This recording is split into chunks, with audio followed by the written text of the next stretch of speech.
ಓಂ ಶ್ರೀ ಗುರುಭ್ಯೋ ನಮಃ ಹರಿಃ ಓಂ. ನಮಸ್ಕಾರ ವೀಕ್ಷಕರೇ, welcome to my channel.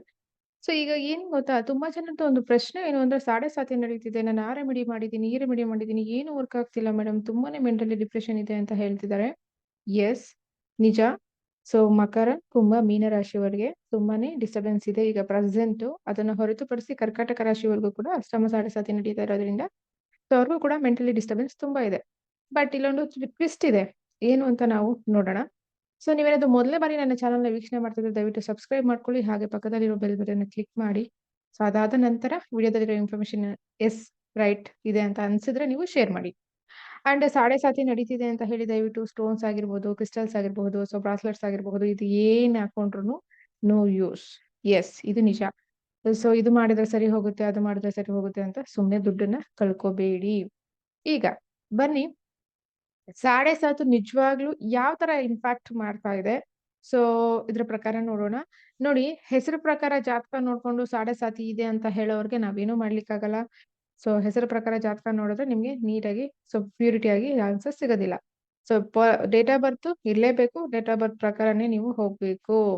So ಈಗ ಸಾಡೆ ಸಾತು ಆಲ್ರೆಡಿ ನಡೀತಿದೆ. ಈಗ ನಿಮ್ಗೆ ಐ ಥಿಂಕ್ ನೀವು ತಮ್ಮನೇಲಿ ನೋಡಿದೀರಾ ಅನ್ಸುತ್ತೆ, 100% ಇನ್ಸ್ಟೆಂಟ್ ರಿಸಲ್ಟ್. ಯಾಕೆ 100% ಹೇಳಿದೀನಿ ಅಂತ ಹೇಳಿದ್ರೆ, ಸೊ ನಾನು ಕೆಲವರಿಗೆ ರೆಮಿಡೀಸ್ ಕೊಟ್ಟಿದ್ರಿಂದ ಅದು ಇನ್ಸ್ಟೆಂಟ್ ಆಗಿ ವರ್ಕ್ ಆಗಿದೆ, ಹಾಗೆ ರಿಸಲ್ಟ್ ಕೂಡ ಬಂದಿರೋದ್ರಿಂದ ನಮ್ಮ ಚಾನೆಲ್ನ ವೀಕ್ಷಣೆ ಮಾಡುವಂತಹ ವ್ಯಕ್ತಿಗಳು ಯಾರಿಗಾದ್ರು ಸಾಡೆ ಸಾತಿ ನಡೀತಿದ್ರೆ ಸೊ ಅವರು ಕೂಡ ರೆಮಿಡೀಸ್ನ ಸೊ ಕನ್ಸಲ್ಟೆನ್ಸಿ ಮುಖಾಂತರ ಪಡ್ಕೋಬಹುದು. ಅಂಡ್ ಒನ್ ಮೋರ್ ಥಿಂಗ್ ಏನಪ್ಪಾ ಅಂತ ಹೇಳಿದ್ರೆ, ಬಲ್ಕ್ ಆಗಿ ಕೊಡುವಂತಹ ಒಂದು ರೆಮಿಡೀಸ್, ಫಾರ್ ಎಕ್ಸಾಂಪಲ್ ಸೊ ಬಡವರಿಗೆ ಬೆಡ್ಶೀಟ್ ನ ದಾನ ಮಾಡಿ, ಅಥವಾ ಎಳ್ಳೆಣ್ಣೆ ದಾನ ಮಾಡಿ, ಬ್ಲಾಕ್ ಸ್ಲಿಪ್ಪರ್ ದಾನ ಮಾಡಿ, ಬ್ಲಾಕ್ ಬೆಡ್ಶೀಟ್, ಮತ್ತೆ ಶನಿ ದೇವರ ಸ್ಥಾನಕ್ಕೆ ವಿಸಿಟ್ ಕೊಡಿ. ಇವೆಲ್ಲ ಬಲ್ಕ್ ಆಗಿ ಆಗೋದು. ಇದು ಮಾಡೋದ್ರಿಂದ ಖಂಡಿತ ಏನ್ ತೊಂದರೆ ಆಗೋದಿಲ್ಲ, ಬಟ್ ರಿಸಲ್ಟ್ ಸಿಗೋದಿಲ್ಲ. ಸೊ ರಿಸಲ್ಟ್ ಸಿಗೋದಿಲ್ಲ ಅಂತ ಹೇಳಿದ ಟೈಮ್ ಯಾಕೆ ಮಿಸ್ ಮಾಡ್ಬೇಕು ಅಲ್ವಾ? ಸೊ ಹಾಗಾಗಿ ಬನ್ನಿ ನಾನು ನಿಮ್ಗೆ ಎಕ್ಸ್ಪ್ಲೈನ್ ಮಾಡ್ತಾ ಹೋಗ್ತೀನಿ. ಸೊ ಅದಕ್ಕೂ ಮೊದಲು ನೀವೇನಾದ್ರೂ ನ್ಯೂಮರಾಲಜಿ ಕ್ಲಾಸಸ್ ಇಂಟ್ರೆಸ್ಟ್ ಇದ್ರೆ ಪ್ರತಿ ತಿಂಗಳು ಆಸ್ಟ್ರೋ ಸ್ಯಾಟ್ರನ್, ಐ ಥಿಂಕ್ ಈಗ ನಿಮ್ಗೆ ಅರ್ಥ ಆಗಿರ್ಬೋದು ಸ್ಯಾಟ್ರನ್ ಅಂತ ಏನಕ್ಕೆ ಹೆಸರಿಟ್ಟಿದೀನಿ ಅಂತ ಹೇಳಿ. ಸೊ ನಮ್ಮ ಚಾನೆಲ್ ನೋಡುವಂತಹ ವ್ಯಕ್ತಿಗಳು ತುಂಬಾ ಸ್ಮಾರ್ಟ್ ಇರ್ತಾರೆ. ಸೊ ಹಾಗಾಗಿ ಆಸ್ಟ್ರೋ ಸ್ಯಾಟ್ರನ್ ಅಲ್ಲಿ ಪ್ರತಿ ತಿಂಗಳು ನ್ಯೂಮರಾಲಜಿ ಕ್ಲಾಸಸ್ ಇರುತ್ತೆ, 15 ಡೇಸ್ ಕ್ಲಾಸ್ ಇರುತ್ತೆ. ಸೊ ನ್ಯೂಮರಾಲಜಿನ ಯಾರು ಮೇನ್ ಕಂಪಲ್ಸರಿ ಕಲೀಲೇಬೇಕು ಅಂತ ಹೇಳೋದಾದ್ರೆ, ಹೌಸ್ ವೈಫ್ಸ್, ಯಾರ್ಯಾರು ಹೌಸ್ ವೈಫ್ಸ್ ಇದ್ದೀರಾ, ಲೈಕ್ BCom MBA PUC ಮಾಡ್ಕೊಂಡು ಆಫ್ಟರ್ ಮ್ಯಾರೇಜ್ ಮನೇಲಿ ಇದ್ದೀರಾ ಇವರುಗಳು. ಅಂಡ್ ರಿಯಲ್ ಎಸ್ಟೇಟ್ ಯಾರು ಮಾಡ್ತಾರೆ, real estate related like builders ಆಗಿರಬಹುದು, so real estate, civil engineers, so ಇವರು ಕಂಪಲ್ಸರಿ ನ್ಯೂಮರಾಲಜಿ ಇವ್ರಿಗೆ ಗೊತ್ತಿರಬೇಕು. ಅಂಡ್ ಟೂರ್ಸ್ ಅಂಡ್ ಟ್ರಾವೆಲಿಂಗ್ಸ್ ಯಾರು ಮಾಡ್ತಾ ಇದ್ದೀರಾ, ಮತ್ತೆ ಬ್ರೋಕರೇಜ್ ಲೈಕ್ ಫೈನಾನ್ಸ್ ಆಗಿರ್ಬೋದು, ಬ್ರೋಕರಿಂಗ್ ವರ್ಕ್ ಯಾರು ಮಾಡ್ತಾ ಇದ್ದೀರಾ ಇವರು ಕಂಪಲ್ಸರಿ ಕಲಿಬೇಕು. ಅದಾದ ನಂತರ main teachers, yes, teachers lawyers, so ಇವರು ಮೇನ್ ಪಿಲ್ಲರ್ಸ್ ನ್ಯೂಮರಾಲಜಿ. ಇವ್ರು ಕಲ್ತ್ಕೊಂಡ್ರೆ ಖಂಡಿತ ನಿಜವಾಗ್ಲು ಎಷ್ಟು ಮಕ್ಕಳ ಲೈಫ್ ನ ನೀವು ಚೇಂಜ್ ಮಾಡ್ತೀರಾ ಅಥವಾ ನೀವು ಗೈಡ್ ಮಾಡ್ತೀರಾ ಅಂತ ಹೇಳಿದ್ರೆ ಸೊ ನೆಕ್ಸ್ಟ್ ಲೆವೆಲ್ ಅಲ್ಲಿ ಇರುತ್ತೆ. ಸೊ ಪ್ರತಿ ತಿಂಗಳು ಕ್ಲಾಸ್ ಇರುತ್ತೆ, ಇಂಟ್ರೆಸ್ಟ್ ಇರೋರು ಕ್ಲಾಸ್ಗೆ ಜಾಯ್ನ್ ಆಗ್ಬೋದು, ಸರ್ಟಿಫಿಕೇಟ್ ಇರುತ್ತೆ, ಹಾಗೆ 3 ಆಪ್ಸ್ ಕೂಡ ಇರುತ್ತೆ. ಫೈನ್. ಸೊ ಈಗ ಬನ್ನಿ, ಸಾಡೆ ಸಾತ್ ಬಗ್ಗೆ ನಾವು ಎಕ್ಸ್ಪ್ಲೇನ್ ಮಾಡ್ತಾ ಇದ್ರಿ ಈ ಒಂದು ವಿಡಿಯೋದಲ್ಲಿ. ಫಸ್ಟ್ ತಿಳ್ಕೊಳ್ಳಿ, ಈಗ ಆಲ್ರೆಡಿ ನಮ್ಗೆ ಸಾಡೆ ಸಾತ್ ಯಾರ್ಯಾರು ನಡೀತಾ ಇದೆ. ಸೊ ಮಕರ, ಕುಂಭ, ಮೀನ, ಇವರು 3 ಜನಕ್ಕೂ ನಡೀತಿದೆ. ಯಾಕೆ 3 ಜನಕ್ಕೆ ಅಂತ ಹೇಳಿದ್ರೆ, ಇದು ಚಂದ್ರನಿಂದಾನೇ ತಗೊಬೇಕು, ಲಗ್ನದಿಂದ ತಗೋಬೇಡಿ, ಚಂದ್ರನಿಂದ ತಗೊಳ್ಳಿ. ನೋಡಿ, ಸೊ ಎಕ್ಸಾಕ್ಟ್ ಆಗಿ ಮೇನ್ಲಿ ಪ್ರಾಬ್ಲಮ್ ನ ಫೇಸ್ ಮಾಡ್ತಾ ಇರೋದು ಯಾರಪ್ಪ ಅಂತ ಹೇಳಿದ್ರೆ ಕುಂಭ ರಾಶಿಯವರು. ಯಾಕೆ ಅಂತ ಹೇಳಿದ್ರೆ ನೋಡಿ, 2.5, 2.5, 2.5 ನಮ್ಮ ಚಂದ್ರನಿಂದ ಹಿಂದಿನ ಮನೆ 12ನೇ ಮನೆ, ಚಂದ್ರನ ಜೊತೆ ಚಂದ್ರನಿಂದ ಮುಂದಿನ ಮನೆ. ಸೊ ಒಟ್ಟಾರೆಯಾಗಿ 2.5, 2.5, 2.5, ಸೊ 7.5 ಇಯರ್ಸ್ ಇರುತ್ತೆ. ಒಂದು ಟ್ವಿಸ್ಟ್ ಇಲ್ಲಿ, 7.5 ವರ್ಷನೂ ನಮ್ಗೆ ತೊಂದ್ರೆನೇ ಇರುತ್ತಾ? ಇದೇ ತಪ್ಪು ಕಲ್ಪನೆ, ಖಂಡಿತ ಇಲ್ಲ. ಮತ್ ಯಾವಾಗ ಇರುತ್ತೆ? ಎಸ್, ಅದು ಪ್ರಶ್ನೆ. ಈ ಪ್ರಶ್ನೆಗೆ ಉತ್ತರ ನೋಡಿ ಇಲ್ಲಿದೆ. ಫಸ್ಟ್ ನೀವು ತಿಳ್ಕೊಬೇಕಾಗಿರೋದು ನಿಮ್ಮ ಚಂದ್ರನ ಡಿಗ್ರಿ. ನಿಮ್ಮ ಚಂದ್ರ ಕೂತಿರ್ತಾರಲ್ವಾ ರಾಶಿ, ಸೊ ಎಷ್ಟು ಡಿಗ್ರಿನಲ್ಲಿ ಕೂತಿರ್ತಾರೆ ಅಂತ ನೋಡ್ಕೋಬೇಕು. ಯೂಶಲಿ ಒಂದು ರಾಶಿಗೆ 30 ಡಿಗ್ರಿ ಇರುತ್ತೆ. ಸೊ ಇವಾಗ ನಿಮ್ಮ ಚಂದ್ರ ಎಷ್ಟು ಡಿಗ್ರಿ ಇದ್ದಾನೆ ಅಂತ ಹೆಂಗ್ ಗೊತ್ತಾಗುತ್ತೆ ಅಂತ ಹೇಳಿದ್ರೆ, ನೀವೇನಾದ್ರೂ ಅಸ್ಟ್ರಾಲಜರ್ಸ್ ಆಗಿದ್ರೆ ನಿಮ್ಗೆ ಗೊತ್ತಾಗುತ್ತೆ, ಅಥವಾ ಯಾರಾದ್ರೂ ನೀವು ಜಾತಕ ಎಕ್ಸ್ಪ್ಲೈನ್ ಮಾಡ್ತಾ ಇರ್ತಾರಲ್ವಾ ಅವ್ರ ಹತ್ರ ನೀವು ತಿಳ್ಕೊಳ್ಳಿ. ನೋಡಿ, ಫಾರ್ ಎಕ್ಸಾಂಪಲ್ ನಿಮ್ಮ ಚಂದ್ರ 2 ಡಿಗ್ರಿ ಇರುತ್ತೆ. ಎಲ್ಲಿರುತ್ತೆ? ಕುಂಭ ರಾಶಿಲಿ ಅಂತ ಅನ್ಕೊಳ್ಳೋಣ. ನೋಡಿ, ಚಂದ್ರ ಇಲ್ಲಿ ಜಸ್ಟ್ 2 ಡಿಗ್ರಿ ಇರುತ್ತೆ. ಅವಾಗ ತಾನೇ ಮಕರ ರಾಶಿ ಬಿಟ್ಟು ಕುಂಭ ರಾಶಿಗೆ ಹೋಗಿರುತ್ತೆ. ಇವ್ರಿಗೆ ಯಾವಾಗ ಹೆವಿ ಪ್ರಾಬ್ಲಮ್ ಆಗುತ್ತೆ ಅಂತ ಹೇಳಿದ್ರೆ, ನಿಮ್ಮ ಚಂದ್ರನಿಂದ 20 ಡಿಗ್ರಿ ಮೊದಲು, 20 ಡಿಗ್ರಿ ನಂತರ. ಅರ್ಥ ಆಯ್ತಲ್ಲ? ಫಾರ್ ಎಕ್ಸಾಂಪಲ್ ಈಗ ನಾನು ಇಲ್ಲಿ ಕೂತಿದ್ದೀನಿ. ನನ್ನ ಹಿಂದೆ 20 ಡಿಗ್ರಿ, ನನ್ನ ಮುಂದೆ 20 ಡಿಗ್ರಿ. ನನ್ನ ಚಂದ್ರನಿಂದ. ಈಗ ನಾನ್ ಚಂದ್ರ ಅಂತ ತಗೊಂಡ್ರೆ, ನನ್ನ ಮುಂದೆ 20 ಡಿಗ್ರಿ ಮತ್ತೆ ನನ್ನ ಹಿಂದೆ 20 ಡಿಗ್ರಿ. ಈ ಪೀರಿಯಡ್ ಆಫ್ ಟೈಮೇ ಮೆಂಟಲ್ ಡಿಸ್ಟರ್ಬೆನ್ಸ್ ಆಗಿರಬಹುದು, ಲಾಸ್ ಆಗಿರ್ಬೋದು, ಎಜುಕೇಷನ್ ಅಲ್ಲಿ breakup, business loss, husband and wife, kids, over all life. ನಿಮ್ಗೆ 7.5 ವರ್ಷನೂ ಪ್ರಾಬ್ಲಮ್ ಅಲ್ಲಿ ಇರೋದಿಲ್ಲ. ಈ ಡಿಗ್ರಿ ಇರುತ್ತಲ್ಲ ನಿಮ್ಮ ಚಂದ್ರನಿಂದ 20 ಡಿಗ್ರಿ ಮುಂದೆ, 20 ಡಿಗ್ರಿ ಹಿಂದೆ. ಸೊ ಇವ್ರುಗಳಿಗೆ ಈ ಟೈಮಲ್ಲಿ ರೆಮಿಡಿ ಮಾಡಬೇಕು. ಅದನ್ನೇ ಹೇಳಿದ್ದು. ಸೊ ಕೆಲವ್ರು ಏನ್ ಮಾಡ್ತಾರೆ ಗೊತ್ತಾ? ಬಸ್ ಯಾವಾಗಾದ್ರೂ ಬರ್ಲಿ, ನಾನು ಬಸ್ ಸ್ಟಾಪಲ್ಲಿ ಹೋಗಿ ಕುತ್ಕೋಬಿಡ್ತೀನಿ ಅಂತಾರೆ. ಇದು ಕಲಿಯುಗ, ಟೈಮ್ ಇಲ್ಲ ಇಲ್ಲಿ. ಸೊ ಹಾಗಾಗಿ ಬಸ್ ಬರೋ ಮುಂಚೆನೆ ಹೋಗಿ ಕುತ್ಕೋಬೇಕು. ಹಂಗಂತ 7.5 ವರ್ಷ ಇದೆ ಅಂತ ಹೇಳಿ, ಈಗ ಇಲ್ಲಿ ನೋಡಿ, ಮಕರ ರಾಶಿ ಸ್ಟಾರ್ಟಿಂಗ್ ಆದಾಗ ರೆಮಿಡಿ ಮಾಡಿರ್ತಾರೆ. ಮಾಡಿದೀನಿ ಬಿಡಿ, ನಾನು ಆಲ್ರೆಡಿ ಮಾಡ್ಬಿಟ್ಟಿದೀನಿ. ನೆಕ್ಸ್ಟ್ ಮೀನ ರಾಶಿಗೆ ಹೋಗೋವರೆಗೂ ಏನು ಮಾಡಿರಲ್ಲ. ಇಲ್ಲೆಲ್ಲೋ ಸ್ಟಾರ್ಟಿಂಗ್ ಹೋದಾಗ ಮಾಡಿರ್ತಾರೆ, ಮತ್ತೆ ಎಕ್ಸಿಟ್ ಆಗೋ ಒಂದೊಂದ್ಸರಿ ಮಾಡ್ತಾರೆ. No use, waste of time. No use, waste of time. But ಅನ್ಕೊಳ್ಳೋದು, ನಾನು ರೆಮಿಡೀಸ್ ಎಲ್ಲ ಮಾಡಿದೀನಿ, ನಂಗೆ ರಿಸಲ್ಟ್ ಸಿಗ್ತಾ ಇಲ್ಲ, ಹಂಗಾದ್ರೆ ಯಾರೋ ಆಸ್ಟ್ರಾಲಜರ್ಸ್ ಹೇಳಿದಾರಲ್ಲ ಅವ್ರು ರಾಂಗ್ ಅಂತ. ನೋ ನೋ ನೋ, ಆ ತರ ಅಲ್ಲ. ಸೊ ನಿಮ್ಮ ಚಂದ್ರನ ಡಿಗ್ರಿ ಓಕೆ. ಫಾರ್ ಎಕ್ಸಾಂಪಲ್ ಇನ್ನೊಬ್ಬರದ್ದು ಯಾರ್ದೋ 27 ಡಿಗ್ರಿ ಚಂದ್ರ ಇರುತ್ತೆ ಅಂತ ಇಟ್ಕೊಳ್ಳಿ, ಫಾರ್ ಎಕ್ಸಾಂಪಲ್. ಸೊ ಅವಾಗ ನಿಮ್ಗೆ 27 ಡಿಗ್ರಿ ಚಂದ್ರ ಇದ್ರೆ, ಇದ್ರ ಹಿಂದೆ 20 ಡಿಗ್ರಿ ಅಂದ್ರೆ ಹಿಂದಿನ ಮನೆ 20 ಡಿಗ್ರಿ ಇದ್ರೆ, ಸೊ ಅದಾದ ನಂತರ ಇಲ್ಲಿಂದ ಆಚೆಗೆ ನಿಮ್ಗೆ 20 ಡಿಗ್ರಿ ಇಷ್ಟು ಮೂವ್ ಆಗೋವರೆಗೂ ಈ ಪೀರಿಯಡ್ ಏನಿರುತ್ತಲ್ಲ, ಅರೌಂಡ್ ನಿಮ್ಗೆ 8 ತಿಂಗಳು ಬರುತ್ತೆ. ಈ 8 ತಿಂಗಳು ಇರುತ್ತೆ ನೋಡಿ. ಆ 8 ತಿಂಗಳೇ ಮನುಷ್ಯನ ರುಬ್ಬಿ ಹಿಂಡಿ, ಸೊ ತಟ್ಟಿ, ಈಗ ಕಬ್ಬಿಣ ಚೆನ್ನಾಗಿ ಕಾಯಿಸಿ ಒಂದು ಆಕಾರಕ್ಕೆ ಹೇಗ್ ತರ್ತಾರೋ ಅದೇ ಕೆಲಸ ಮಾಡೋದು ಶನಿ. ಬಟ್ ಅಲ್ಲಿ ಹಿಂದಿನ ಜನ್ಮದ ಕರ್ಮ ಏನಿರುತ್ತಲ್ಲ, ಅಲ್ಲಿ ಯಾವ ಶೇಪ್ ಕೊಡ್ಬೇಕು ಅನ್ನೋದು ಹಿಂದಿನ ಜನ್ಮದಿಂದ ಬಂದಿರುತ್ತೆ, ಅದೇ ಶೇಪ್ ಕೊಡೋದು. ಸೊ ಅಲ್ಲಿ ಕೆಲವರು ಬೇಡ ಅಂದ್ರೂ ಮದ್ವೆ ಆಗೋದಾಗಿರ್ಬಹುದು, ಅದು ಆ ಸಾಡೆ ಸಾತಿ ಮುಗಿದ ತಕ್ಷಣ ಆ ಮದ್ವೆ ಮುರಿದು ಬೀಳೋದಾಗಿರ್ಬಹುದು, ಈ ತರ ಪ್ರಾಬ್ಲಮ್ಸ್ ಬರುತ್ತೆ. ಸೊ ಹಾಗಾಗಿ ನೀವು ರೆಮಿಡೀಸ್ ಮಾಡ್ಕೋಬೇಕಾಗಿರೋದು ಫಸ್ಟ್ ನಿಮ್ಮ ರಾಶಿಯ ನಕ್ಷತ್ರದ ಅನುಸಾರ ರೆಮಿಡೀಸ್ ನ ಮಾಡ್ಕೋಬೇಕು. ಅದು ಯಾವಾಗ ಮಾಡ್ಕೋಬೇಕು ಅಂತ ಹೇಳಿದ್ರೆ, ಹಿಂದೆ ಡಿಗ್ರಿ ಮುಂದೆ ಡಿಗ್ರಿ ಕೌಂಟ್ ಮಾಡಿ ಅಸ್ಟ್ರಾಲಜರ್ಸ್ ಹೇಳ್ತಾರೆ. ಆ ಟೈಮ್ ಅಲ್ಲಿ, ಆ ದಿನದಲ್ಲಿ, ಆ ಸಮಯದಲ್ಲಿ ಮಾಡ್ಕೋಬೇಕು. ಸುಮ್ನೆ ಶನಿವಾರ ಅಂದಿದ ತಕ್ಷಣ ಹೋಗೋದು, ಬೆಳಗ್ಗೆಯಿಂದ ರಾತ್ರಿವರೆಗೂ ಶನಿವಾರನೇ, ಯಾವಾಗ್ಲೋ ಒಂದ್ಸರಿ ಹೋಗೋದು, ಹೇಳಿದರೆ ಎಳೆನೆ ಕೊಟ್ಟು no, nothing like that. Okay. So ನಿಮ್ಗೆ ಟೈಮ್ ಏನ್ ಕೊಟ್ಟಿರ್ತಾರಲ್ವಾ, ಗುಡ್ ಟೈಮು, ಅವಾಗ್ಲೇ ನೀವು ಮಾಡ್ಕೋಬೇಕು. ಇಲ್ಲಾಂದ್ರೆ ರಿಸಲ್ಟ್ ಬರಲ್ಲ. ಸುಮ್ನೆ ಓದ ಪುಟ ಬಂದ ಪುಟ ಅಂತ ಆಗುತ್ತೆ. ಫೈನ್. ನೆಕ್ಸ್ಟ್, ಸಾಡೆ ಸಾತು ತುಂಬಾನೇ ಇಂಪ್ಯಾಕ್ಟ್ ಮಾಡೋದು ಮೈಂಡ್ಗೆ, ಸೊ ಚಂದ್ರನಿಗೆ. ಅದ್ರಲ್ಲೂ ಕೆಲವೊಂದು ನಕ್ಷತ್ರಗಳಿಗೆ ತುಂಬಾನೇ ಪ್ರಾಬ್ಲಮ್ ಮಾಡುತ್ತೆ. ಯಾವ್ಯಾವ ನಕ್ಷತ್ರಗಳು? ರಾಹು ನಕ್ಷತ್ರಗಳಿಗೆ. ಸೊ ರಾಹು ನಕ್ಷತ್ರಗಳಿಗೆ, ಕೇತು ನಕ್ಷತ್ರಗಳಿಗೆ, ಸೊ ಅದಾದ ನಂತರ ಚಂದ್ರನ ನಕ್ಷತ್ರಗಳಿಗೆ, ಮತ್ತೆ ಕುಜನ ನಕ್ಷತ್ರಗಳಿಗೆ, ಸೂರ್ಯನ ನಕ್ಷತ್ರಗಳಿಗೆ. ಈ ಎಲ್ಲ ಆಗೋಯ್ತು. ಇನ್ಯಾರು ಬಾಕಿ ಇದ್ದಾರೆ ಮೇಡಮ್ ಅಂದ್ರೆ? ಇದ್ದಾರೆ. ಸೊ ಶನಿಯ ನಕ್ಷತ್ರಗಳಿಗೆ ಇಲ್ಲಿ 50% ಗುರು ಮತ್ತೆ ಶುಕ್ರ, ಇವರುಗಳಿಗೆ ಮಾತ್ರನೇ, ಇವ್ರಿಗೆ 70, ಇವರಿಗೆ 90, 10% ಕರ್ಮ. ಈ ಒಂದು ನಕ್ಷತ್ರದವರಿಗೆ ಮಾತ್ರನೇ ಅವರು ಡಿಸ್ಕೌಂಟ್ ಕೊಡೋದು, ಬೇರೆ ಯಾರಿಗೂ ಡಿಸ್ಕೌಂಟ್ ಕೊಡಲ್ಲ. ಅದ್ರಲ್ಲೂ ರೂಲು, ಮಾಡಬಾರ್ದು ಏನಾದ್ರು ಕೆಟ್ಟ ಕೆಲಸ ಮಾಡಿದ್ರೋ ಇಲ್ಲಿ ಹಾಕೊಂಡು ರುಬ್ಬುತ್ತೆ. ಸೊ ಹಂಗಾಗಿ ಇಲ್ಲಿ ಮೇನ್ ನಾವು ನೋಡ್ಕೋಬೇಕಾಗಿರೋದು, ನಮ್ಮ ಮನೆಯವರು ಯಾರೋ ರೆಮಿಡಿ ಮಾಡಿದ್ದಾರೆ ಪಕ್ಕದ ಮನೆಯವ್ರಂತ ನಾವು ಅದೇ ರೆಮಿಡಿ ಮಾಡೋದಲ್ಲ. ಅವ್ರ ಎಳ್ಳೆಣ್ಣೆ ಸ್ನಾನ ಮಾಡಿದ್ರೆ ನೀವು ಎಳ್ಳೆಣ್ಣೆ ಸ್ನಾನ ಮಾಡೋದಲ್ಲ. ಸೊ ಮೇನ್ ನೀವು ನೋಡ್ಕೋಬೇಕಾಗಿರೋದು ನಿಮ್ದು ಯಾವ ನಕ್ಷತ್ರ ಅಂತ ಹೇಳಿ. ಹಾಗೆ ಸಾಡೆ ಸಾತು ತುಂಬಾ ಪ್ರಾಬ್ಲಮ್ ನ ಕ್ರಿಯೇಟ್ ಮಾಡೋದು ಯಾರ್ಯಾರಿಗೆ? ಮೇಷ ರಾಶಿಯವರಿಗೆ, ವೃಶ್ಚಿಕ ರಾಶಿಯವರಿಗೆ, ಸೊ ಅದಾದ ನಂತರ ಕರ್ಕಾಟಕ ರಾಶಿಯವರಿಗೆ. ಇಲ್ಲಿ ಬುಧ ಬರ್ದಿಲ್ಲ ಅಲ್ವಾ? ಬುಧನ ನಕ್ಷತ್ರ ಕೂಡ, ಸೊ ಅವನು 50-50. ಬುಧ ಮತ್ತೆ ಶನಿ ನಕ್ಷತ್ರಕ್ಕೆ 50-50. ಕರ್ಕಾಟಕ ರಾಶಿಯವರಿಗೆ ತುಂಬಾನೇ ಪ್ರಾಬ್ಲಮ್ ಮಾಡುತ್ತೆ. ಮತ್ತೆ ಲಿಯೋ ಸಿಂಹ ರಾಶಿಯವರಿಗೆ ತುಂಬಾನೇ ಪ್ರಾಬ್ಲಮ್. ಸೊ ಇವ್ರಿಗೆ ಸಾಡೆ ಸಾತಿ ಬಂದಾಗ ಹೆವಿ ಪ್ರಾಬ್ಲಮ್ ನ ಫೇಸ್ ಮಾಡ್ತಾರೆ. ಇನ್ನು ಸೆಕೆಂಡರಿ ಲೆವೆಲ್ ಅಲ್ಲಿ ತಗೊಳ್ಳೋದಾದ್ರೆ ಯಾರಿಗೆ ಇಲ್ಲಿ ಮಕರ ರಾಶಿಯವರು ಕೂಡ ಪ್ರಾಬ್ಲಮ್ ನ ಫೇಸ್ ಮಾಡ್ತಾರೆ. ಮತ್ತೆ ಕುಂಭರಾಶಿ ಯಾಕೆ ಅಂತ ಹೇಳಿದ್ರೆ, ಇದನ್ನ ಅಧಿಪತಿ ಅವ್ರಿಗೆ ಸೊ ರಾಹು ಕೊಟ್ಟಿರೋದ್ರಿಂದ ಅಲ್ಲಿ ಕೂಡ ಕುಂಭರಾಶಿಯವ್ರು ಈಗ ಆಲ್ರೆಡಿ ತುಂಬಾನೇ ಪೇನ್ ತಿಂತಾ ಇದ್ದಾರೆ. ಸೊ ಗೊತ್ತಾಗುತ್ತೆ ಕಾಲ್ಸ್ ಅಲ್ಲೆಲ್ಲ.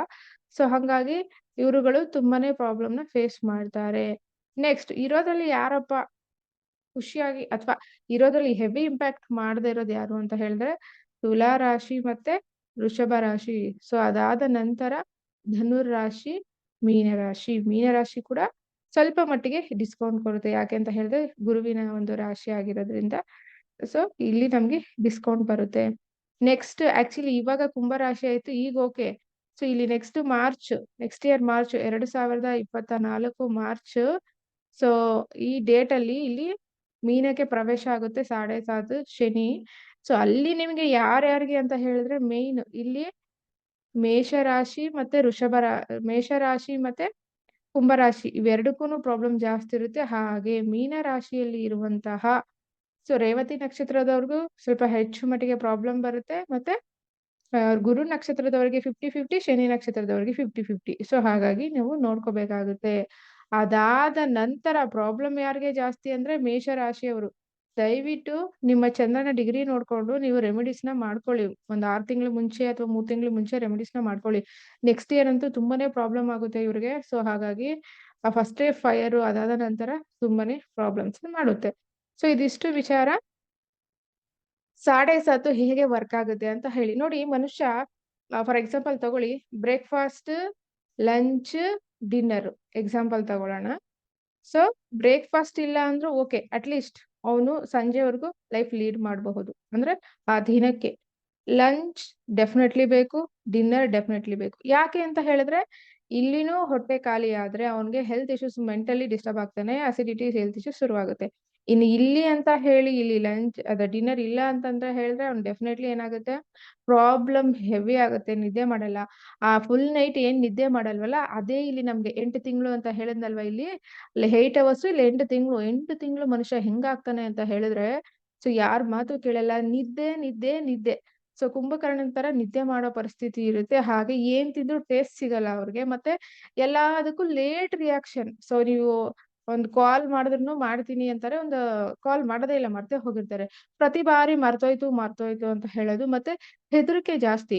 ಕೆಲವೊಂದ್ಸರಿ ಸ್ಟೂಡೆಂಟ್ಸ್ಗೆ ನೋಡಿ ಸಾಡೆ ಸಾತಿ ನೋಡಿ, ಇವಾಗ ಅವ್ರ ಕ್ವಶನ್ ಆನ್ಸರ್ ಗೊತ್ತಿರುತ್ತೆ, is a very educated and very active person. But sade sati ನಡುವಾಗ ಏನಾಗುತ್ತೆ ಅಂತ ಹೇಳಿದ್ರೆ ಬ್ಲಾಂಕ್ ಆಗುತ್ತೆ, ಕಂಪ್ಲೀಟ್ಲಿ ಬ್ಲಾಂಕ್ ಆಗುತ್ತೆ, ಮೈಂಡ್ ಆಕ್ಟಿವ್ ಇರೋದಿಲ್ಲ. ಸೊ ಹಾಗಾಗಿ ಈಗ ನಾವು ಈ ತರ ಎಕ್ಸಾಂಪಲ್ ಕೊಟ್ರೆ ನಿಮ್ಗೆ ಅರ್ಥ ಆಗುತ್ತೆ ಅಂತ ಕೊಟ್ಟಿರೋದು. ಸೊ ಡೆಫಿನೆಟ್ಲಿ 2.5, 2.5, 2.5 ಅಟ್ಟು 7.5 ಅಲ್ಲಿ ಇಷ್ಟೊಂದು ಬದಲಾವಣೆ ಇರುತ್ತೆ. ಇಲ್ಲಿ ಯಾರು ರೆಮಿಡೀಸ್ನ ಮಾಡಿ ಬಚಾವ್ ಆಗ್ತೀರಾ, ಮುಂದಿನ ಲೈಫ್ಗಳು ತುಂಬಾನೇ ಚೆನ್ನಾಗಿರುತ್ತೆ. ಅಂಡ್ ಇನ್ನೊಂದು ವಿಚಾರ ಹೇಳ್ತೀನಿ. ಸೊ ಏನಪ್ಪಾ ಅಂತ ಹೇಳಿದ್ರೆ ಈ ಬಾರಿ ಬೇಡ ಅಂದ್ರೂ ಕೆಲವೊಂದು ರಾಶಿಗಳಿಗೆ ಮದ್ವೆ ಆಗುತ್ತೆ. ಅಂದ್ರೆ ಮದ್ವೆನೇ ಪ್ಲಾನ್ ಇರಲ್ಲ, ಸಡನ್ ಆಗಿ ಮದ್ವೆ ಆಗುತ್ತೆ. ಯಾರ್ಯಾರು ಅಂತ ಹೇಳಿದ್ರೆ ನೋಡಿ, ಈಗ ಸೊ ಕುಂಭ ರಾಶಿಯವರಿಗೆ ಬೇಡ ಅಂದ್ರೂ ಮದ್ವೆ ಆಗೋ ಸಾಧ್ಯತೆ ಹೈಲಿ ಇದೆ. ನೆಕ್ಸ್ಟ್ ಮೀನ ರಾಶಿಯವರಿಗೆ, ಅದಾದ ನಂತರ ಕರ್ಕಾಟಕ ರಾಶಿಯವರಿಗೆ, ಮತ್ತೆ ವೃಶ್ಚಿಕ, ನೆಕ್ಸ್ಟ್ ಸಿಂಹ, ಮತ್ತೆ ಕನ್ಯಾ. ಎಸ್, ನೀವ್ ಅಂದ್ಕೊಂಡೇ ಇರೋದಿಲ್ಲ, ನೀವ್ ಮದ್ವೆ ಮಾಡ್ಬೇಕು ಅಂತಾನು ಇರೋದಿಲ್ಲ, ಏನಿಲ್ಲ. ಸಡನ್ ಆಗಿ ವಿತಿನ್ 1 ಮಂತ್ ಅಲ್ಲಿ ಮದ್ವೆ ಸೆಟ್ ಆಗಿ ಮದ್ವೆ ಆಗುವ ಹೈಲಿ ಸಾಧ್ಯತೆಗಳು ಇದೆ. ಯಾರಿಗೆ? ಕುಂಭ, ಮೀನ, ಕರ್ಕಾಟಕ, ಸಿಂಹ, ಕನ್ಯಾ ಇವರಿಗೆ. ಬಟ್ ಇದು ಒಳ್ಳೇದಾ ಕೆಟ್ಟದಾ ಅಂತ ಹೇಳಿದ್ರೆ ಎಸ್, ಡೆಫಿನೆಟ್ಲಿ ಕರ್ಮ ಇರುತ್ತೆ. ಆ ಕರ್ಮನ ಇಲ್ಲಿ ಕ್ಲಿಯರ್ ಮಾಡ್ಲೇಬೇಕು. 90% ಬ್ಯಾಡೇ ಇದೆ. ಇಫ್ ಇನ್ ಕೇಸ್ ನಿಜವಾಗ್ಲೂ ಅದರ ಲವ್ ಮ್ಯಾರೇಜ್ ಅಥವಾ ಅರೇಂಜ್ ಮ್ಯಾರೇಜ್ ಆದ್ರೆ ನಿಮ್ಮ ರಾಶಿಯಿಂದ 6 ಮತ್ತೆ 8ನೇ ರಾಶಿಗಳು, ಸೊ ಷಷ್ಟಾಷ್ಟಕದಲ್ಲಿ ಮದುವೆ ನಾವು ಮಾಡೋದಿಲ್ಲ. ಹಾಗಾಗಿ 6 ಮತ್ತೆ 8ನೇ ರಾಶಿಗಳನ್ನ ನೀವು ತಗೋಬೇಡಿ. ಅದಾದ ನಂತರ ಇಬ್ಬರದು ಕುಂಡ್ಲಿ ಚೆಕ್ ಮಾಡಿಸ್ಕೊಂಡು ಒಂದಲ್ಲ 2 ಅಸ್ಟ್ರಾಲಜರ್ಸ್ ಹತ್ರ ಚೆಕ್ ಮಾಡಿಸಿ ನೀವು ಮದುವೆಗಳನ್ನ ಒಳ್ಳೆ ಡೇಟ್ ಅಲ್ಲಿ ಮಾಡಿ. ಕೆಲವೊಮ್ಮೆ ಏನಾಗುತ್ತೆ ಗೊತ್ತಾ, ಜಾತಕ ತೋರಿಸ್ಲಿಕ್ಕೆ ಮದ್ವೆಗೆ ಸಾಲಾವಳಿ ಕೇಳೋದು ಆಗಿರಬಹುದು, ಈ ತರ ಹೇಳ್ತಾರಲ್ವಾ ಸಾಲಾವಳಿ ಅಂತ ಹೇಳಿ, ಅದನ್ನ ಮಾಡಕ್ಕೆ ಅವ್ರ ಹೆಸರು ಪ್ರಕಾರ ಕೇಳ್ತಾರೆ. ಈ ತರ ಅಸ್ಟ್ರಾಲಜರ್ಸ್ ಹತ್ರ ಜಾತಕ ಕೇಳಕ್ಕೆ ಡೇಟ್ ಆಫ್ ಬರ್ತ್ ಕೊಡ್ತಾರೆ. ಅಲ್ಲಿ ಹೆಸರು ಪ್ರಕಾರ ಬಂದಿರುತ್ತೆ, ಇಲ್ಲಿ ಜನ್ಮದ ಪ್ರಕಾರ ಷಷ್ಟಾಷ್ಟಕದಲ್ಲಿ ಮದ್ವೆ ಮಾಡಂಗಿಲ್ಲ. ಆದ್ರೂ ಹಠ ಮಾಡಿ ಮಾಡ್ಕೋತಾರೆ. ಹಠ ಮಾಡಿ ಮಾಡ್ಕೊಂಡು ಅದು ನೆಟ್ಟಿಗೆ 6 ಮಂತ್ ಕೂಡ ಇರೋದಿಲ್ಲ. ವಿತಿನ್ 8 ಮಂತ್ ಕೇಲ್ಕತಮ್ ದುಕಾನ್ ಬಂದ್. ಸೊ ಹಂಗಾಗಿ ಯಾಕೆ ಇಷ್ಟೊಂದು ಇನ್ಫಾರ್ಮೇಶನ್ ಹೇಳ್ತಾ ಇದ್ದೀನಿ ಅಂದ್ರೆ ನಿಮ್ಮ ಹತ್ರ ಒಂದು ಲೈವ್ ಎಕ್ಸಾಂಪಲ್ ಶೇರ್ ಮಾಡ್ಕೋತೀನಿ. ಆಕ್ಚುಲಿ ಕ್ಲೈಂಟ್ಸ್ದು ಹೇಳೋ ಆಗಿಲ್ಲ, ಬಟ್ ಈ ಒಂದು ವಿಚಾರ ಕೇಳಿದ್ರೆ ಯಾರಾದ್ರೂ ಒಬ್ರು ಇಬ್ರಾದ್ರೂ ಅಲರ್ಟ್ ಆಗ್ತೀರಾ ನಿಮ್ ಫ್ಯಾಮಿಲಿನಲ್ಲಿ ಅಂತ ಹೇಳಿ. ಕರ್ಕಾಟಕ ರಾಶಿಯವರಿಗೆ ಆಲ್ರೆಡಿ ಅಷ್ಟಮ 7.5 ನಡೀತಾ ಇದೆ. ಸೊ ಇಲ್ಲಿ ಏನಾಗಿದೆ, ರೀಸೆಂಟ್ ಆಗಿ ಒಬ್ರು ಹುಡುಗಿ, ಅವರು ಈಗ ಫಸ್ಟ್ ಇಯರ್ ಡಿಗ್ರಿ, ಫ್ಯಾಮಿಲಿ ಅಂದ್ರೆ ಅವ್ರ ತಾಯಿ ಏನ್ ಮಾಡಿದ್ದಾರೆ, ಯೂಟ್ಯೂಬ್ ಅಲ್ಲಿ ವಿಡಿಯೋಸ್ ನೋಡ್ಕೊಂಡು ಗುರುಬಲ ಇದೆ ಈಗ ಮದ್ವೆ ಮಾಡ್ಲೇಬೇಕು ಅಂತ ಹೇಳಿ ಆ ಹುಡುಗಿಗೆ ಸಡನ್ ಆಗಿ ಮದ್ವೆ ಮಾಡಿದ್ದಾರೆ. ಯಾವಾಗ? ಸೆಪ್ಟೆಂಬರ್ ಅಲ್ಲಿ. ಸೊ ಇವಾಗ ಅದು ಡಿವೋರ್ಸ್ ಆಗಿದೆ. ಡಿವೋರ್ಸ್ ನಿಂತಿದೆ ಆಲ್ರೆಡಿ. ಇನ್ನೇನು ನೆಕ್ಸ್ಟ್ ಕೇಸ್ ನೆಕ್ಸ್ಟ್ ಡೇಟ್ ಅಲ್ಲಿ ಅದು ಮುಗಿಯುತ್ತೆ. ಏನಕ್ಕೆ ಹೇಳ್ತಾ ಇದೀವಿ ಅಂತ ಹೇಳಿದ್ರೆ, ಅತಿ ಬುದ್ಧಿವಂತಿಕೆಯನ್ನ ಜೀವನಗಳಲ್ಲಿ ತೋರಿಸ್ಬೇಡಿ. ಯೂಟ್ಯೂಬ್ ನೋಡಿ ಫೋನ್ ನಂಬರ್ಸ್ ಇಟ್ಕೊಳ್ಳೋದು, ಯೂಟ್ಯೂಬ್ ನೋಡಿ ಮಕ್ಕಳಿಗೆ ಹೆಸರುಗಳನ್ನ ಇಡೋದು, ಯೂಟ್ಯೂಬ್ ನೋಡಿ ನೀವೇ ಮದ್ವೆ ದಿನಾಂಕ ಹಾಕೊಳ್ಳೋದು. ಹುಷಾರಿಲ್ಲ ಅಂದ್ರೆ ಡಾಕ್ಟರ್ ಹತ್ರ ಹೋಗ್ಲೇಬೇಕು. ವಿಡಿಯೋ ನೋಡಿ ಆಪರೇಷನ್ ಮಾಡಕ್ ಆಗೋದಿಲ್ಲ. ಸೊ ಹಾಗಾಗಿ ಆಕೆ ಮಾಡಿದ ಒಂದು ತಪ್ಪಿನಿಂದ ಈಗ ಆ ಮಗುವಿನ ಭವಿಷ್ಯನೇ ಒಂದು ಹಾಳಾಗಿದೆ. ಅಂದ್ರೆ ಒಂದು ಬ್ಯಾಡ್ ಸಿಚುಯೇಷನ್‌ಗೆ ಬಂದಿದೆ. ಸೊ ಹಾಗಾಗಿ ಕೆಲವೊಂದಕ್ಕೆ ನೋಡಿ ಜಾತಕ ಕೇಳಕ್ಕೆ ಒಬ್ಬರ ಜಾತಕ ಕೇಳಕ್ಕೆ ನೆಟ್ಟಿಗ್ ಫೀಸ್ ಪೇ ಮಾಡ್ತಾರೆ. ಡ್ಯುಯಲ್ ಜಾತಕ ಬಂದಾಗ ಆಕ್ಚುಲಿ ಏನ್ ಗೊತ್ತಾ? ಸಿಂಗಲ್ ಜಾತಕ ಕೇಳೋದಕ್ಕಿಂತ ನೀವು ಹೊಂದಾಣಿಕೆ ಕೇಳ್ತೀರಲ್ವಾ ಮ್ಯಾಚ್ ಮೇಕಿಂಗು, ಇಲ್ಲಿ ನೀವು ನೀಟಾಗಿ ಅದೇನ್ ಫೀಸ್ ಇದೆಯೋ ಅದನ್ನ ಪೇ ಮಾಡ್ಬಿಟ್ಟು ನೀವು ಕೇಳ್ಕೊಳ್ಳಿ. ಯಾಕಂದ್ರೆ ಎರಡೆರಡು ಕುಂಡಲಿ ನವಾಂಶ ಮತ್ತೆ ಜನ್ಮ ಕುಂಡಲಿ ಚೆಕ್ ಮಾಡಿನೇ ನಿಮ್ಗೆ ಆಸ್ಟ್ರಾಲಜಿಸ್ಟ್ ಹೇಳ್ಬೇಕು. ಹಾಗಾಗಿ ಸೊ ಈ ತರ ಅತಿ ಬುದ್ಧಿವಂತಿಕೆ ವಿಚಾರಗಳನ್ನ ದಯವಿಟ್ಟು ಇಲ್ಲಿ ನೀವು ತೋರಿಸ್ಬೇಡಿ. ಈಗ 7.5ಗೆ ರೆಮಿಡಿ ಏನಪ್ಪಾ ಅಂತ ಹೇಳಿದ್ರೆ, ನಿಮ್ಮ ನಕ್ಷತ್ರದ ಆಧಾರದ ಮೇಲೇನೆ ರೆಮಿಡಿಗಳನ್ನ ಮಾಡ್ಕೋಬೇಕು. ಎಲ್ಲಾರು ಶನಿ ದೇವಸ್ಥಾನಕ್ಕೆ ವಿಸಿಟ್ ಕೊಡೋ ಹಾಗಿಲ್ಲ. ಯೆಸ್ ಇದು ನಿಜ. ಆಲ್ರೆಡಿ ಪ್ರಾಬ್ಲಮ್ ಇದೆ. ಮತ್ತೆ ಹೋಗಿ ಅವ್ರಿಗೆ ಹಾಯ್ ಮಾಡಿ ಬನ್ನಿ. ಅವ್ನ್ ಸರಿಯಾಗಿ ಇಟ್ಕೊಂಡು ಕಪಾಳಕ್ ಪಟ ಪಟ ಅಂತ ಬಾರಿಸ್ತಾನೆ. ಹೌದು. ಕೀ ಎಲ್ಲಿದೆ ಅಂತ ಫಸ್ಟ್ ನೋಡ್ಬೇಕು. ನಾನು ಮನೆ ಮೇಲಿಂದ ಜಂಪ್ ಮಾಡ್ತೀನಿ, ಕಿಟಕಿಯಿಂದ ಜಂಪ್ ಮಾಡ್ತೀನಿ ಅಂದ್ರೆ ವರ್ಕ್ ಆಗಲ್ಲ. ಮೈನ್ ಡೋರ್ ಲಾಕ್ ಕೀ ಎಲ್ಲಿದೆ ಅದನ್ನ ಕಂಡುಹಿಡ್ಕೊಂಡು ಮೈನ್ ಡೋರ್ ಇಂದ ಎಂಟ್ರಿ ಆಗಕ್ಕೆ ಹೋಗಿ. ಯೆಸ್. ನಮ್ಮ ಒಂದು ಆಸ್ಟ್ರೋ ಸ್ಯಾಟರ್ನ್ ಕಡೆಯಿಂದ ರೆಮಿಡೀಸ್‌ಗೆ ಪುಟ್ಟ ಅಮೌಂಟ್ ಇರುತ್ತೆ. Consultancy fees. ಯಾರ್ಯಾರು ನಿಮ್ಗೆ ರೆಮಿಡಿ ಮಾಡ್ಕೋಬೇಕು ಅಂತ ಹೇಳಿದ್ರೆ ಇನ್‌ಸ್ಟಂಟ್ ಆಗಿ ರಿಸಲ್ಟ್ ಇನ್‌ಸ್ಟಂಟ್ ಆಗಿ ನೀವು ತುಂಬಾ ದಿನ ಮಾಡಂಗಿಲ್ಲ. ವಿತಿನ್ 2, 3 ಮಾಡೋಷ್ಟ್ರೊಳಗಡೆನೆ ನಿಮ್ಗೆ ಅಮೌಂಟ್ ಕೂಡ ಖರ್ಚಿರೋದಿಲ್ಲ ರೆಮಿಡೀಸ್‌ಗೆ. ಯಾಕಂತ ಹೇಳಿದ್ರೆ ರೀಸೆಂಟ್ ಆಗಿ ಮೀನ ರಾಶಿ ಒಬ್ರು ಪರ್ಸನ್‌ಗೆ ನಾನು ರೆಮಿಡಿ ಕೊಟ್ಟಿದ್ದೆ. ವಿತಿನ್ 2 ವೀಕ್ಸ್ ಅಲ್ಲಿ ಅವ್ರಿಗೆ ಆಲ್ರೆಡಿ ಫಾರಿನ್ ಅಲ್ಲಿ ಎಕ್ಸಾಮ್ ಬರ್ದಿದ್ರು. ಫಾರಿನ್ ಎಂಎಸ್ ಮಾಡ್ಲಿಕ್ಕೆ ಹೋಗ್ಲಿಕ್ಕೆ. ಅವ್ರಿಗೀಗ ಆಲ್ರೆಡಿ ಸೊ ಸೆಲೆಕ್ಟ್ ಆಗಿದ್ದಾರೆ. ಈಗ ನೆಕ್ಸ್ಟ್ ಮಂತ್ ಹೋಗ್ತಾ ಇದ್ದಾರೆ. She is very happy. So ಅದಕ್ಕೇನೆ ಹೇಳಿದ್ದು ಎಲ್ಲಾರು ಕೊಟ್ಟಿದ್ remedies first of all work ಆಗೋದಿಲ್ಲ. ಬಲ್ಕಲ್ಲಿ ಕೊಟ್ಟಿದ್ದು ಎರಡನೇದು ವರ್ಕೇ ಆಗಲ್ಲ. ಅಂಡ್ ಥರ್ಡ್ ಪಾಯಿಂಟು ಯಾರ ಜಾತಕದಲ್ಲಿ ಕೇತು ಚೆನ್ನಾಗಿರುತ್ತೆ ಆಸ್ಟ್ರಾಲಜರ್ಸ್‌ಗೆ ಅವ್ರು ಕೊಟ್ರೇನೆ ನಿಮ್ಗೆ ವರ್ಕ್ ಆಗುತ್ತೆ. ಸೊ ಹಾಗಾಗಿ ಇದಿಷ್ಟು 7.5ಗೆ. ಯೆಸ್ ನಾನ್ ಕೊಡೋ ರೆಮಿಡಿ ಕ್ರಿಸ್ಟಲ್ ಕ್ಲಿಯರ್ ಆಗಿ 100% ವರ್ಕ್ ಆಗುತ್ತೆ. ಸೊ ಅದಕ್ಕೋಸ್ಕರನೇ 7.5ಗೆ 100% ರೆಮಿಡಿ ಅಂತ ಹೇಳಿ ಥಂಬ್‌ನೇಲ್ ಹಾಕಿರೋದು. ಸೊ ಈ ತರ 7.5 ನಾವು ಕೌಂಟ್ ಮಾಡ್ಕೋಬೇಕು. ಸೇಮ್ ರಾಶಿಗೆ ಯಾಕೆ ಮದ್ವೆ ಮಾಡಲ್ಲ ಅಂತ ಹೇಳಿದ್ರೆ, ಒಳ್ಳೇದಾದ್ರೂ ಅಟ್ ಎ ಟೈಮ್ ಆಗುತ್ತೆ, ಬ್ಯಾಡ್ ಆದ್ರೂ ಅಟ್ ಎ ಟೈಮ್ ಆಗುತ್ತೆ. ಈ ತರ ಈಗ ಫಾರ್ ಎಕ್ಸಾಂಪಲ್ ಯಾರಾದ್ರೂ ಮೀನ ರಾಶಿಲಿ ಒಂದು ಮನೇಲಿ 3 ಜನ ಮಕ್ಳಿದ್ದಾರೆ ಅಥವಾ ಹಸ್ಬೆಂಡ್ ಅಂಡ್ ವೈಫು ಗಂಡ ಹೆಂಡತಿ ಮಕ್ಳಿದ್ದಾರೆ ಅಂತ ಇಟ್ಕೊಳ್ಳಿ. 3 ಜನಕ್ಕೆ ತೊಂದ್ರೆಗಿಂತ ಈ ಸಿಂಗಲ್ ಆಗಿ ಬೇರೆ ರಾಶಿ ಇರ್ತಾರೆ ನೋಡಿ ಅವ್ರಿಗೆ ತೊಂದ್ರೆ ಜಾಸ್ತಿ. 3 ಜನನು ನಿಭಾಯಿಸ್ಬೇಕಲ್ಲ ಅವ್ರು. ಸೊ ಹಾಗಾಗಿ. ಸೊ ತುಂಬಾನೇ ಪ್ರಾಬ್ಲಮ್ ಆಗುತ್ತೆ. ನಾನ್ ನೋಡ್ತಾ ಇದ್ದೀನಿ ಕಾಲ್ಸ್ ಅಲ್ಲಿ ಕನ್ಸಲ್ಟೆನ್ಸಿನಲ್ಲಿ ದಯವಿಟ್ಟು ನಿಮ್ಗೇನಾದ್ರು 7.5 ಇನ್ನೇನ್ ಬರ್ತಾ ಇದೆ ವಿತಿನ್ 3 ಮಂತೆ ನೀವು ರೆಮಿಡೀಸ್‌ನ ಮಾಡ್ಕೊಳ್ಳಿ. ನೋಡಿ ಜಾತಕನ ರೆಗ್ಯುಲರ್ ಆಗಿ ಕೇಳ್ಬೇಡಿ. ಓಕೆನಾ? ಸೊ ಒಂದು ದಶಕ್ಕೆ ಮಿನಿಮಮ್ 2, 3 ಟೈಮ್ಸ್ ಕೇಳ್ಕೊಳ್ಳಿ. ಬಿಗ್ ದಶ ಆದ್ರೆ ಭುಕ್ತಿಗೂ ಕೇಳ್ಕೊಳ್ಳಿ. ಇಲ್ಲ ಅಂತ ಹೇಳಿದ್ರೆ 1 ಸರಿ 2 ಸರಿ ಕೇಳ್ಕೊಳ್ಳಿ ಸಾಕು. ಪ್ರತಿ ಬಾರಿ ಜಾತಕ ಹಿಡ್ಕೊಂಡು ಹೋಗ್ಬೇಡಿ. ಮಗು ಹುಟ್ಟಿದ ಸ್ವಲ್ಪ ದಿವಸಕ್ಕೆ ಆಮೇಲೆ education, health so 10th PUC, degree ಅದಾದ ನಂತರ ಮದುವೆಗೆ ನೆಕ್ಸ್ಟ್ ಬಿಸ್ನೆಸ್. ಈ ತರ ನೀವು ಪ್ಲಾನ್ ಮಾಡ್ಕೊಂಡು ಜಾತಕ ಕೇಳಿ. ಇಲ್ಲಿ ಬಿಟ್ಟು ಅಲ್ಲೋಗಿ, ಅಲ್ಲಿ ಬಿಟ್ಟು ಇಲ್ಲೋಗಿ. ಸೊ ಅದು ರಾಂಗ್ ಇನ್ಫಾರ್ಮೇಷನ್ ಆಗುತ್ತೆ. ಅದಾದ ನಂತರ 7.5ಗೆ ಇಲ್ಲಿ ಬ್ಯಾಂಗ್ಳೂರ್ ಅಥವಾ ಕರ್ನಾಟಕ ಬಿಟ್ಬಿಟ್ಟು ಎಲ್ಲೋ ಹೋದ್ರೆ out of country, out of state ಹೋದ್ರೆ ವರ್ಕ್ ಆಗುತ್ತೆ ಅನ್ನೋದು. ಸೊ ಅದು ಕೂಡನು ಸೊ ಇದೆಲ್ಲ ಮಾರ್ಕೆಟಿಂಗ್ ಸ್ಟ್ರಾಟಜಿ. ಹಾಗಾಗಿ ನೀವು ತಲೆ ಕೆಡಿಸ್ಕೊಳ್ಳೋ ಅವಶ್ಯಕತೆ ಇಲ್ಲ. ನಿಮ್ಮ ಅಕ್ಕಪಕ್ಕನೇ ಪುಟ್ಟ ಪುಟ್ಟದಾಗಿ ಇರುತ್ತೆ. ಅದನ್ನ ಮಾಡ್ಕೊಂಡ್ರೆ ಸಾಕು. ಸೊ ನಿಮ್ಗೆ ಯಾರಿಗಾದ್ರೂ 7.5 ನಡೀತಾ ಇದ್ರೆ ಈ ವಿಡಿಯೋ ನೋಡೋರಿಗೆ ಅಥವಾ ನಿಮ್ಮ ಮನೇಲಿ ಯಾರಿಗಾದ್ರೂ ನಡೀತಾ ಇದೆ ರೆಮಿಡೀಸ್ ಬೇಕು ಅಂತ ಹೇಳಿದ್ರೆ ರೆಮಿಡೀಸ್‌ಗೆ ಸೊ ಪುಟ್ಟ ಅಮೌಂಟ್ ಇದೆ. ಕನ್ಸಲ್ಟೆನ್ಸಿ ಅಮೌಂಟ್ ಅಷ್ಟು ಅಂದ್ರೆ ರೆಗ್ಯುಲರ್ ಆಗಿ ಜಾತಕ ಹೇಳೋವಷ್ಟು ಇರೋದಿಲ್ಲ. ತುಂಬಾ ಪುಟ್ಟ ಅಮೌಂಟ್ ಇರುತ್ತೆ. ಕೇಳ್ಕೊಂಡು ರೆಮಿಡೀಸ್‌ನ ಮಾಡ್ಕೊಂಡು ಆ ಮೂಮೆಂಟ್ ಇಂದ ಆಚೆ ಬರಕ್ಕೆ ಟ್ರೈ ಮಾಡಿ. ಸೊ ಈ ತರ ನಾವು 7.5ನ ಎಕ್ಸ್‌ಪ್ಲೈನ್ ಮಾಡ್ಬೇಕಾಗುತ್ತೆ. ಈಗ ಸೊ ಇಲ್ಲಿ ಡಿಗ್ರಿ ಇದೆಯಲ್ಲ, ಈ ಡಿಗ್ರಿ ತುಂಬಾ ಜನಕ್ಕೆ ಕನ್ಫ್ಯೂಷನ್ ಇರುತ್ತೆ. ಬಟ್ ಕಲ್ತಿರೋರ್ಗೆ ಅದು ಈಸಿ ಆಗುತ್ತೆ. ಒಂದ್ 2, 3 ಸರಿ ನೀವು ಪ್ರಾಕ್ಟೀಸ್ ಮಾಡಿ. ಆಗ ನಿಮ್ಗೆ ಗೊತ್ತಾಗ್ಬಿಡುತ್ತೆ. So thank you so much video ನೋಡಿದ್ದಕ್ಕೆ. ನಮಸ್ಕಾರಗಳು. ಧನ್ಯವಾದಗಳು.